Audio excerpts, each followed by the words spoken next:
everyone, welcome back to another video. Today I'm going to be talking about 5 traits of autism spectrum disorder that might be a little bit lesser known that I have. Now, to give you guys an idea as to what's going on, my oldest daughter Madeline has been diagnosed with autism level 1 with anxiety, and I did go to school for special education with an emphasis on autism, and I've also worked with kids on the spectrum in a social group emotional support class in our local school district.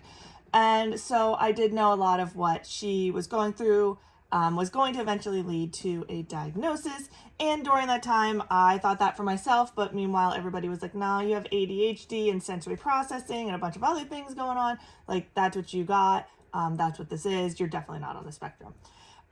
During the evaluation for my daughter, everybody that was involved in the process was like, have you been tested yet? And I'm like, no, but I probably should be. And they're like, yeah, you probably should. So I am on a wait list awaiting my diagnosis. We pretty much know at this point. I've done all of the different like evaluations, like paper evaluations and stuff so far. Yeah, they all come back saying I'm on the spectrum, but they're going to be having me do a full neurological evaluation. So I am on a wait list that's currently sitting between 4 to 6 months. But right now we are just kind of sitting and waiting. So these are going to be 5 of the symptoms that I have of autism spectrum disorder that maybe are a little bit lesser known, but still are very linked to autism. Now I also have ADHD, so I do have some symptoms that are ADHD and also on the spectrum. And sometimes those clash, and we'll get into that in a little bit. You can be on both sides of these issues, and it causes some problems. So number one, the thing that really led me to make this video was sleep disturbance. My oldest, who just got diagnosed, also has a really weird sleep pattern. As a child, she would only sleep for 2, maybe 3 hours if we were lucky, a day in a 24-hour period. So that was nap time and at night, 2 to 3 hours total, not at a time, total. So she might take like 2 half-hour naps and then sleep 2 hours straight at night, and that was all we got, which, yeah. But anyway, I have had sleep issues pretty much my whole life. Now, as a baby, I slept great. My mom said I needed naps. I went down to sleep. She knew when I needed a nap. I knew when I needed a nap. I know that now, too. Like, I need a nap right now, but I'm not going to do it. But anyway, sleep issues, it takes me a really long time to decompress at the end of the day. So it can take me upwards of 2 hours, like laying down, shutting everything off, and just laying there for 2 hours before my body can decompress from all of these sensory input it's taken throughout the day. I've got 3 wild childs, 6, 5, and my other one will be turning 4 in like 2 weeks. All girls, all wild. Crazy, loud, screaming, fighting. At least we know 2 of them are on the spectrum. The 3rd one probably is as well. So it's wild. So I have a lot of sensory input, and it takes a really long time. Now, staying asleep is another problem. I actually did have a sleep study where I was put with mild sleep apnea, insomnia, and restless leg syndrome. And then I was supposed to go back for a 2-day trial after that, but the first one cost me $4,500 after insurance. And as a recent college grad, I was not about to go do the 2-day one that was going to cost me close to $10,000. No, so I never went back. But anyway, at that point, they said, yeah, this is related to either ADHD or an unknown neurological condition. Yeah, we got the sleep disturbance. So anyway, once I fall asleep, I don't stay asleep. I wake up frequently, every 15, every 30 minutes, every 45 minutes. I'm up at least once every hour. And then naturally, it doesn't matter what time I fall asleep at. If I fall asleep at 8 p.m., which that's a miracle, 10 p.m., midnight, 2 a.m., doesn't matter when, I will naturally wake up between 4:30 and 5:30 a.m. every single day with no alarm, every day. It does not matter how tired I am. It does not matter how much I've been sleeping for. Every single day, 4:30 to 5:30. And once my brain catches on to the time change, I readjust. Like, it's not like the time change like pushes it one way or another. I'll readjust. And my body, my like internal clock is like, okay, it's time. So you can catch me on my gaming channel really early in the morning. A lot of times I wake up naturally at the times that I stream at like 5 in the morning, 6 in the morning. My body naturally wakes up and I cannot go back to sleep. Like I'm up. So to give you an idea, this morning, I didn't really go to bed until like 2 a.m. because my oldest kept me up. Then my youngest woke up at 3. My middle woke up at 3:30 sick. And then finally about 5 o'clock, my youngest fell back asleep. And then I fell back asleep until about 5:25. And that was my night. So here we are. So sleep disturbance, big problem. Number 2, schedule versus no schedule. My ADHD is like, I cannot sit on a schedule. Can't do it. I cannot stick to it. I get too stressed out trying to stick to a schedule. But the autism side is like, dude, if you don't get a schedule, we're going to like, nothing's getting done. Like we can't. So I have anxiety on both sides of this. Every morning I'm like, I'm going to write down a schedule. This is what we're going to do. We're going to stick to it. We're going to have a schedule for the whole week. I'm going to make a schedule for the whole month. And then I make the schedule. My ADHD is like, nope. So if you're somebody who needs a really strict schedule, that's more on the autistic side of this. If you're somebody who just needs the spontaneous stuff and the schedule stresses you out, that's more on the ADHD side. I've got both. They conflict really bad. So I'm usually just stressed out all day. I also can't be interrupted, which is pretty typical of both disorders.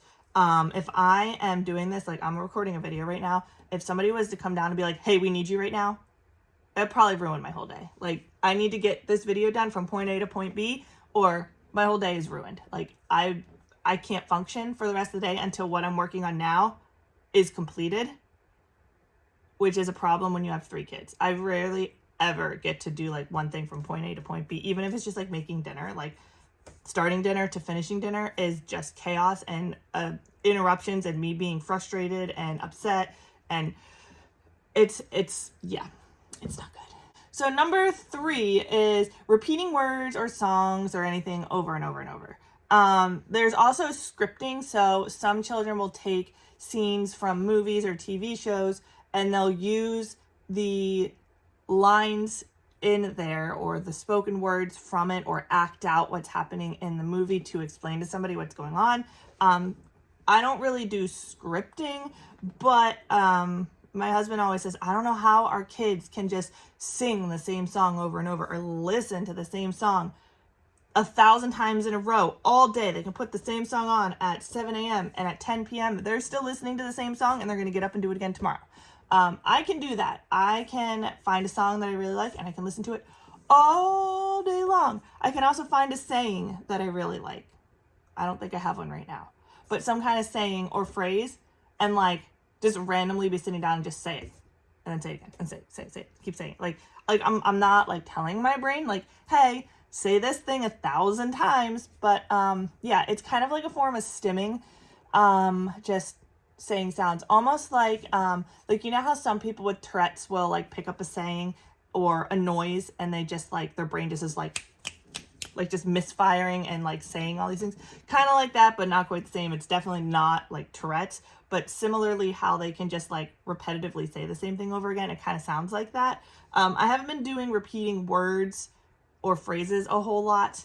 That was something I did more like in my younger years, or like high school, whatever. Like I would just get like a saying and just want to say it or get stuck in my head. I might not physically say it, but it might get stuck in my head like on repeat a whole bunch of times. I'm kind of doing better at that, but fixation on a song or singing a song or anything, listening to a song over and over and over again is something that I do a lot. Number 4, I have a lot of sensory issues, but one thing people don't think about a lot is light sensitivity. So there can be sensory seeking and sensory avoiding when it comes to autism. I am sensory avoiding. My daughter Kaylee is sensory seeking. Madeline is sensory avoiding. And I believe Everly is also sensory seeking. But Madeline and I are both sensory avoiding. So I don't like loud sounds. I don't like fireworks. I think fireworks are pretty, but I don't like being at the fireworks. I don't like movie theaters. I don't like stadiums, like Danny keeps asking me to go to like a baseball game or a football game with him, and I'm like, I literally will like die. Like I will just unalive myself if I have to go. We did shows at football stadiums for high school, and that was enough. That like sitting with the band around me was already too much.